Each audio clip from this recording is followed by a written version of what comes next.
আমাদের আজকে মোটো H50 fusion বলে একটি হ্যান্ডসেট রিসিভ হয়েছে, যেটার কন্ডিশন আপনারা দেখতেই পাচ্ছেন। অনেক সার্ভিস সেন্টারে উনি গেছিলেন এবং সেখানে ওনার সেট রাখাও হয়েছিল, কাজও করা হয়েছে, কিন্তু সেখান থেকে বলে দিয়েছিল এই সেটটাকে রিকভারি করা কোনোরকমভাবে পসিবল না।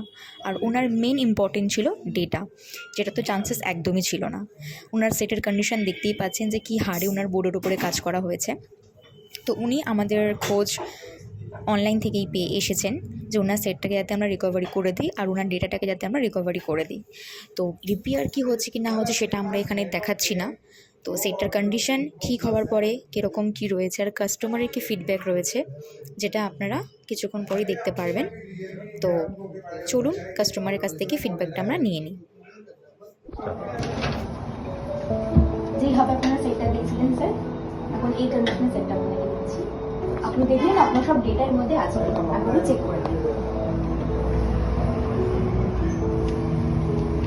হ্যাঁ, সবটাই আছে। এবার আপনি বলুন আপনার ফিডব্যাকটা কি আছে, মানে আপনি আমাদের এই সার্ভিস সেন্টারের পোস্টটা কোথা থেকে পেয়েছিলেন? আমি সেপ্টেম্বর মাসে এক জায়গাতে গিয়ে আমার ফোনটা বাইক থেকে পড়ে যায়, তো এমন ভাবে পড়ে গেছিল যে ওটার কিছু হওয়াটাই আমরা এক্সপেক্ট করিনি। আমরা অফিসিয়াল সার্ভিস সেন্টার বা অন্য অন্য জায়গাকার মোবাইল রিপেয়ারিং শপসে গেছিলাম, কিন্তু ওখানে গিয়েও সবাই বলে যে না, হবে না, এটা কোনোভাবে হয় ডেটা রিকভারি হবে না হলে হবেই না, কিছু ফোনটাই আর অন হবে না কখনো। তো তারপরে আমরা ফেসবুকে এবং বিভিন্ন জায়গা থেকে আপনাদের রেকমেন্ডেশন পাই। তো আমরা আমরা আউট অফ স্টেশন ছিলাম, আমাদের পক্ষে ফিজিক্যালি কারোর থেকে খোঁজ নেওয়া বা ভেরিফাই করা পসিবল ছিল না। তো আমাদের বেশ কয়েকজন ফ্রেন্ডস আছে, তারা রেকমেন্ড করে যে না, এখানে আমি দেখেছি অনলাইনে রিভিউজ বেটার, এবং তারা রেকমেন্ড করে যে একবার ফোন করে, আমরা ফোন করেছিলাম, ফোন করে তখন আমাদের এখান থেকে অ্যাসিওরেন্স দেওয়া হয় যে যদি মাদারবোর্ড ড্যামেজও হয়ে যায়, in that case data recovery possible, যেটা আমাদেরকে আর কেউ অ্যাসিওর করতে পারে। আমরা তো সব হোপ ছেড়েই দিয়েছিলাম, তারপরে এই ফোনটা পাওয়া ইজ জাস্ট আনরিয়াল। আমরা খুবই খুশি এটা যে অ্যাটলিস্ট এই প্রচন্ড হোপলেস হয়ে গিয়েছিলাম। এই সব ডেটাগুলো, আজকালকার যুগের ডেটা ইজ এভরিথিং, তো এই জিনিসটা পাওয়া একটা বড় বিষয়। তো আপনারা কি রিকমেন্ড করতে চাইছেন আমাদের? 100 বার।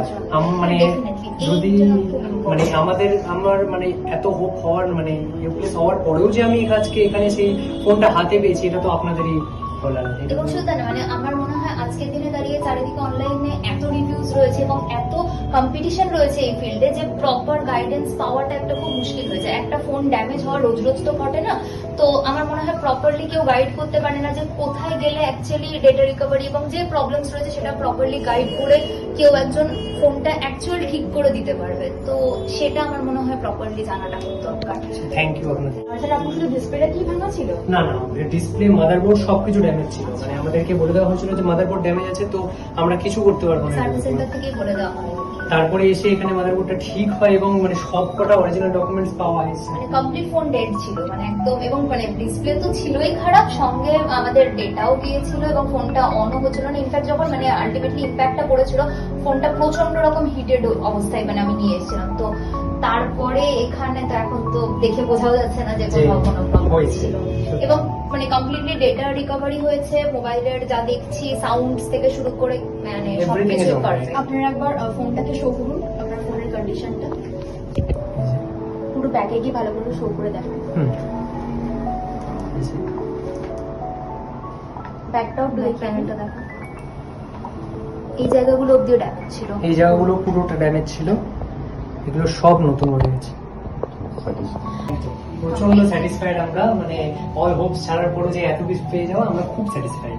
ওকে, তো আমরা আপনাদের সার্ভিস আমাদের ভীষণ ভালো লেগেছে, থ্যাংক ইউ। ইনফ্যাক্ট আমরা এই রিভিউটা আরো জায়গাতেও পোস্ট করব, বিকজ সবার জানাটা উচিত, কারণ আজকালকার দিনে ডেটা রিকভারি হওয়াটা খুব বড় বিষয়।